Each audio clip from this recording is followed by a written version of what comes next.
Salam puji Tuhan, pada saat ini kita belajar bersama-sama lagi ya.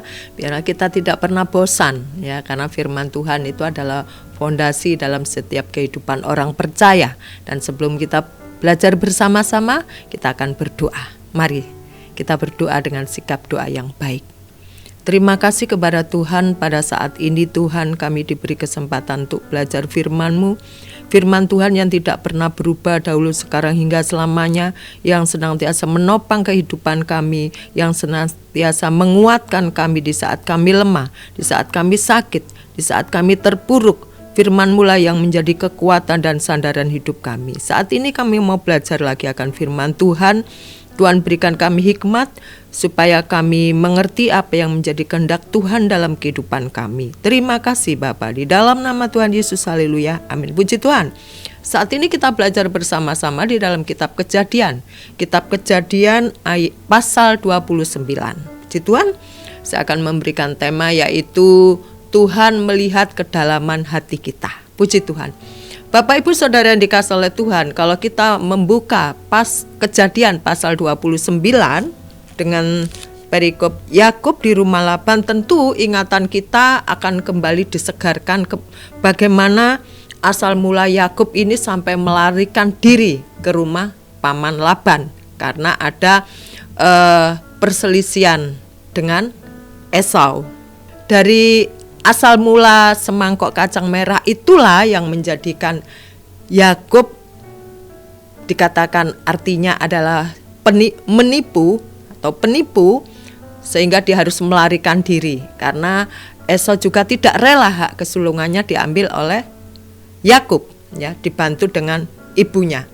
Nah, di sini kita melihat bagaimana si Yakub ini sampai melarikan diri ke paman Laban. Akhirnya di situ dia bertemu dengan Rahel, ya, dan di situ pula lah hatinya mulai tertarik terhadap Rahel. Dalam ayat yang ke-16 dikatakan begini, Laban mempunyai 2 anak perempuan, yang lebih tua namanya Lea dan yang lebih muda namanya Rahel. Lea tidak berseri matanya, tetapi Rahel itu elok sikapnya dan cantik parasnya. Ya, saya kira dimanapun seorang pria kalau dihadapkan 2 pilihan, ya, dengan 2 gadis, yang satu cantik, yang satu tidak cantik, tentu pilihannya akan jatuh kepada yang cantik dan paras eloknya. Begitu pula dengan si Yakub ini, dia memilih si Rahel, ya. Dia memilih Rahel sehingga disitulah awal mula bagaimana Lea mendapat perlakuan yang tidak adil dari si Yakub.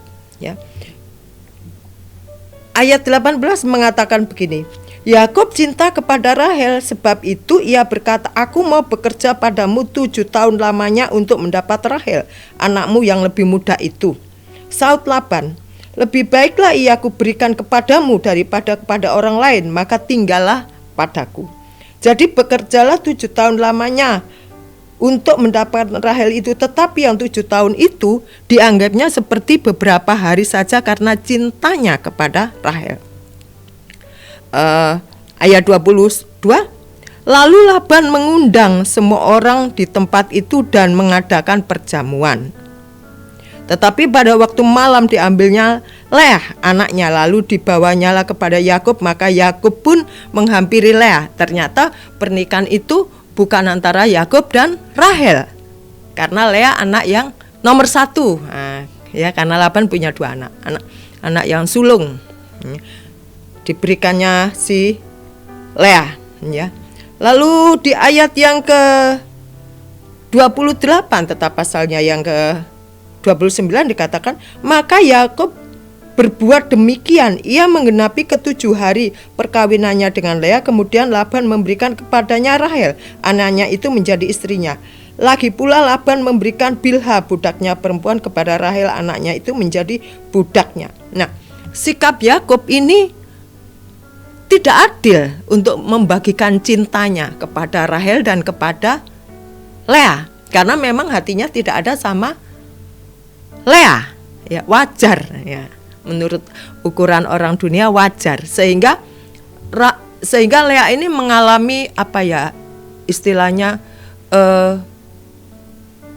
cinta yang tidak terbagi dengan seimbang. Itu kan mengakibatkan kalau seorang wanita akan merasa, aduh gimana ya ini suamiku, ternyata dia tidak mencintai aku, tidak sayang kepada aku. Hatinya menjadi sedih ya, hatinya menjadi gelisah karena dia lebih sayang kepada si Rahel. Yakub menghampiri Rahel malah ia lebih cinta kepada Rahel daripada kepada Lea. Nah, seperti tadi saya katakan di ayat yang ke-30. Demikianlah ia bekerja pula pada Laban 7 tahun. 31. Ketika Tuhan melihat bahwa Lea tidak dicintai, dibukanyalah kandungannya, tetapi Rahel mandul. Bapak Ibu Saudara yang dikasihi oleh Tuhan, ya. Pada waktu itu kan tentu kalau seorang wanita tidak mempunyai keturunan, ya, dibilang itu mandul, perempuan yang sial ya. Sehingga itu pula yang dialami oleh Lea, bukan karena mandul, tapi karena dia tidak mendapatkan kasih sayang dari suaminya. Dia menangis kepada Tuhan. Dan Tuhan itu bukan Tuhan yang tidak peduli, bukan Tuhan yang masa bodoh. Tuhan itu Tuhan yang penuh kasih dan peduli. Dia tahu setiap tetesan air mata kita. Dia perhitungkan, dia taruh di dalam kirbatnya, ya. Kalau kita baca ayat-ayat selanjutnya, ya. Saya baca di dalam ayat yang 32 sampai 35 Bapak Ibu ya. Lea mengandung lalu melahirkanlah seorang anak laki-laki dan menamainya Ruben. Sebab katanya sesungguhnya Tuhan telah memperhatikan kesengsaraanku. Sekarang tentulah aku akan dicintai oleh suamiku. Mengandung pula lah ia. Nah, lalu melahirkan seorang anak laki-laki. Maka ia berkata sesungguhnya Tuhan telah mendengar bahwa aku tidak dicintai, lalu diberikannya lah pula ini kepadaku. Maka menamailah anak itu Simeon. Mengandung pula lah. Nah, Lea mengandung lagi. Lalu melahirkan seorang anak laki-laki. Maka ia berkata sekali ini suamiku akan lebih erat kepadaku, karena aku telah melahirkan 3 anak laki-laki baginya. Itulah sebabnya ia menamainya anak itu Lewi. 35. Mengandung pula lah ia, lalu melahirkan seorang anak laki-laki. Maka ia berkata sekali ini aku akan bersyukur kepada Tuhan. Itulah sebabnya ia menamai anak itu Yehuda. Sesudah itu ia tidak melahirkan lagi. Nah itulah ya, saya katakan tadi di depan bahwa Tuhan itu Tuhan yang peduli ya. Setiap tetesan air mata kita, apapun yang terjadi dalam kehidupan Lea ya, Tuhan tahu. Tuhan membuka kandungannya sehingga ia melahirkan, kalau di dalam ayat 32 sampai 35 ini 4 putranya ya, 4 putra. Setelah itu kalau si Rahel kan dia mempunyai 2 anak ya, yaitu Benyamin dan Yusuf. Nah, Benyamin dan Yusuf ya. 12 anak Yakub dari Rahel ya, istri yang dicintainya ada 2. Ya, selanjutnya kan ada dari budak-budaknya itu, budaknya si Lea juga. Yang kita lihat di sini Bapak Ibu Saudara sekalian, kadang-kadang orang itu cenderung melihat luarnya, casingnya. Ya, kata Tukul Arwana, kamu lihat casingnya saja, sehingga kamu bisa menjudge orang itu. Oh dia begini, oh dia nggak bisa, dia nggak mampu, dia orangnya culas, dia orangnya bodoh, nggak akan bisa dia. Ya. Orang baru lihat luarnya saja mengatakan dia nggak bisa bicara kok, dia nggak pandai kok. Tapi belum tahu, belum melihat, belum mengenal betul siapa orang itu, baru kita ini sudah memberi label. Kadang-kala kan manusia kita begitu, ya. Baik di dalam sebuah instansi di mana kita bekerja ataupun di dalam gereja bisa saja itu terjadi. Saat ini kita belajar dari sikap Lea Ya. Orang boleh mengatakan apapun juga, tetapi kalau Tuhan sudah turun tangan di dalam kehidupan kita, tidak ada barang mustahil. Amin Bapak Ibu. Ya. Orang melihat luarnya, tetapi Tuhan melihat dalamnya. Bukan berarti kita ke gereja itu orang melihat luarnya kok. Tuhan tuh manusia lihat luar, tapi Tuhan melihat dalam, sehingga kita ke gereja ya asal-asalan, pakai sandal jepit, ya rambut nggak disisir atau nggak mandi. Bukan itu juga. Tetapi maksudnya di luar cantik, di dalam juga harus lebih cantik atau lebih bagus. Ya. Pasti Tuhan tuh menilik hati kita, ke dalam hati kita yang jauh orang tidak pernah tahu, Tuhan tahu. Namanya juga Tuhan maha tahu. Jadi sowat. Ya. Orang mengatakan apapun juga itu baru dia lihat casingnya saja, luarnya saja. Hari ini yang kita pelajari adalah kita belajar dari keteguhan Lea. Ya. Di saat dia nggak diperdulikan oleh Yakub, di saat cintanya cuma berapa persen lebih banyak ke istri kedua yaitu Rahel, dia menangis kepada Tuhan. Dan Tuhan, Allah yang baik, Allah yang peduli, dia memberkati si Lea. Saya percaya setiap kita pernah punya pengalaman-pengalaman yang pahit dalam perjalanan hidup ini. Tetapi kalau kita bersama Tuhan, kita pegang tangan Tuhan, Tuhan tidak pernah lepaskan pegangan tangan kita. Sekali-kali Tuhan tidak pernah. Kalau Tuhan sudah menyertai kita, apapun yang dikatakan orang itu, dia cuma ini, dia cuma itu, Tuhan akan singkapkan.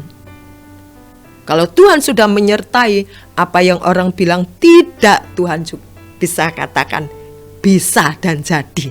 Amin. Kan Tuhan hanya mengatakan jadilah, maka semuanya itu akan terjadi. Puji Tuhan Bapak Ibu Saudara sekalian dikasihi oleh Tuhan. Saat ini biarlah kita diingatkan lagi apa yang dialami oleh Lea, oleh Rahel, oleh Yakub. Kita mengambil yang bagusnya, yang baiknya dari sisi-sisi yang menurut saya kita juga belajar dari keteguhan Lea. Ya, bagaimana Tuhan bekerja. Kalau Tuhan bekerja, wow, puji Tuhan. Apa yang tidak mungkin dimungkinkan, karena dialah satu-satunya pribadi yang berdaulat atas setiap kehidupan manusia. Puji Tuhan Bapak Ibu Saudara sekalian dikasihi oleh Tuhan. Kiranya kita mau belajar bersama-sama untuk tetap bergantung, untuk tetap percaya. Meskipun kadangkala perjalanan hidup kita tidak mulus, ya, tidak mulus, tetapi kalau Tuhan menyertai, indah semuanya. Puji Tuhan, mari kita berdoa bersama-sama. Terima kasih kami kepada Tuhan, kami percaya Engkau Bapa yang baik, Engkau Bapa yang setia. Engkau tidak akan membawa kami kepada rancangan yang mencelakakan. Engkau akan membawa kami kepada rancangan yang damai sejahtera. Oleh karena itu Tuhan Yesus, dalam perjalanan hidup kami rindu Engkau terus memegang tangan kami, menuntun kami, menyertai kami, sehingga dengan penyertaan Tuhan Engkau mampukan kami untuk melewati hidup ini. Terima kasih Tuhan, terima kasih. Inilah ucapan syukur kami saat ini. Ajar kami untuk berterima kasih, untuk mengucap syukur dalam segala kondisi apapun. Penyertaan-Mu lebih dari segalanya dalam kehidupan kami. Di dalam nama Tuhan Yesus, haleluya, amin. Puji Tuhan, tetap percaya dan tetap optimis. Tuhan Yesus menyertai kita, amin.